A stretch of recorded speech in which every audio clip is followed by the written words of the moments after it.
Okay, let's do scale 3.4, which is not what it's called up here, but basically we are solving for equivalent ratios. We're trying to find the missing pieces of equivalent ratios. So to do that, there's a variety of ways we could approach it. One way is to find the unit rate, which is similar to scale 3.3, and then use that to find all the missing pieces. Or we can kind of scale things up based off of the ratio that's given. So let's take a look at level 1. So here, it's a Yogurtland example. They're saying Jake bought 10 ounces of frozen yogurt for $3. Well, let me write that ratio in a way with a colon here. So 10 ounces is $3. Okay. They want to know how much did it cost Mary, who bought 14 ounces of yogurt. Well, here's the thing. I don't know how to get 14 to become 10. I can't scale it up that way. So I'm going to need to probably approach this by finding the unit rate. Well, to do that, I need to decide which unit rate do I want. Do I want to know how many ounces I get? So in other words, do I want to know 1 ounce is how much money? Or do you want to find out for $1 how many ounces do I get? Because remember, every unit rate will have two different unit rates. It depends on which quantity you're looking at. And since they've given me the ounces, I need to find out how many 1 ounce is. So what I'm going to do is I'm going to take the 10 and I'm going to divide it by 10, which will give me 1 ounce. So 1 ounce is going to equal whatever 3 divided by 10 is. Well, that's going to be 30 cents. And if you don't know what that is right away, you can do 3 divided by 10, which will give you 0.3, or in other words, 3/10, which is 30 cents. So now that I know what 1 ounce is, I've kind of messed up the problem already, because really what I should have put, let me fill out this box. I should have put 10 ounces was here, $3 would have been here. Okay, I apologize. So now to get the unit rate, I do exactly what I did. I divide by 10, so this should be 1 ounce is going to equal 30 cents. There we go. Now I filled in the box correctly. So now what I can do is, since 1 ounce is 30 cents, I need 1 to become 14. Well, that means I have to multiply this by 14, which means I have to multiply the 30 cents by 14. The reason is I have to pay 30 cents for every ounce, and there's 14 of them. So 14 times the 30 cents gives me $4.20. That's how much Mary will pay for her frozen yogurt.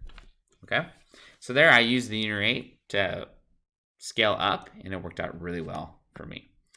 So now let's take a look at the next one. So level 2 says Shelly made $41 in 4 hours at her job. Complete the table below. So let's kind of take a look. So hours is on top. So everything you see here on top is hours. Everything you see down below is pay. Well, if she worked 0 hours, she didn't get any money. So therefore, we know right away she's 0. To find out how much she got paid each hour, I'm going to need to scale down, or in other words, divide by 4 to get the unit rate, to find out in 1 hour how much money did she make. So I'm going to divide 41 by 4.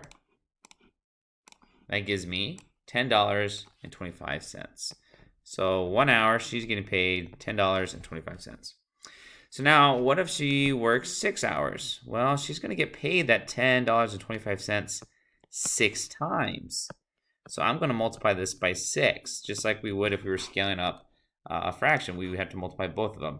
So 1025 times 6 gives me $61.50. Okay? And the cool part is I can keep going with this, because eventually I need to figure out how much it is for 30.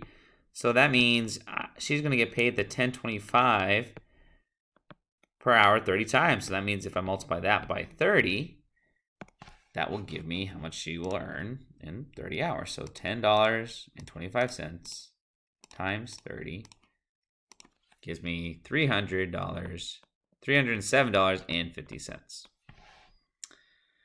Okay, so we have filled out everything there, but now here comes the challenge, is we don't necessarily know how many hours she worked where she got paid the $143.50. So how do we find that? This is what we're trying to find. Well, since I know she's getting paid $10.25, one approach I could take is to figure out how many $10.25 are in this number. Or in other words, how many times did she get paid $10.25? So what I'm going to do is I'm going to take this number and I'm going to divide it by $10.25. So that way I can see how many times she was paid. So let's type that in, $143.50 divided by $10.25 gives me 14 hours. So that means she worked 14 hours. And we can see that this is right because if I take 14 and multiply it by $10.25, we should get that amount right there, which we do. So therefore I know that it's correct. So the cool part about this is once you know the unit rate, you can kind of scale things up and down depending on what you need. So hopefully this makes sense. Let me know if it doesn't and I'll help you out. Okay, so hopefully this made sense. We'll see you later.